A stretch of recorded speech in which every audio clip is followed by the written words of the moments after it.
অতএব এত দুশ্চিন্তার কিছু নাই, জীবনকে নিয়ে এত দুশ্চিন্তার কিছু নাই। জীবনটাকে কোরআন সুন্নাহর আলোকে এনজয় করেন। কোরআন সুন্নাহকে দিয়ে জীবনকে এনজয় করা যায়। কোরআন এবং সুন্নাহর আনুগত্যের মধ্য দিয়ে আপনি জীবনকে উপভোগ করেন, টেনশন করার দরকার নেই। মনে রাখবেন, আল্লাহ যদি আপনার সাথে থাকেন এবং আল্লাহ যদি আপনাকে কবুল করেন, পৃথিবীর কোনো শক্তি নাই আপনাকে টলাবে। পৃথিবীর কোনো শক্তি নাই, পৃথিবীর সমস্ত শক্তি একত্রিত হয়ে আপনার চুল বাঁকা করতে পারবে না, যদি আল্লাহ আপনার সাথে থাকে।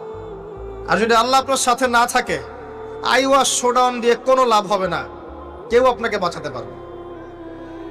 অতএব আল্লাহকে আপন করে নেন, যার যার হক তাকে তাকে দেন, নিজের হক আল্লাহর কাছে চেয়ে নেন, ইনশাআল্লাহ আপনি সুখে থাকবেন। এর আগে আল্লাহ পাক একা ছিলেন, আর কিচ্ছু ছিল না। হুয়াল আউয়াল ওয়াল আখির ওয়াজ যাহির ওয়াল বাতিন ওয়া হুয়া বিকুল্লি শাইইন আলিম, সূরা হাদীদ। আল্লাহ পাক একা ছিলেন, কোনো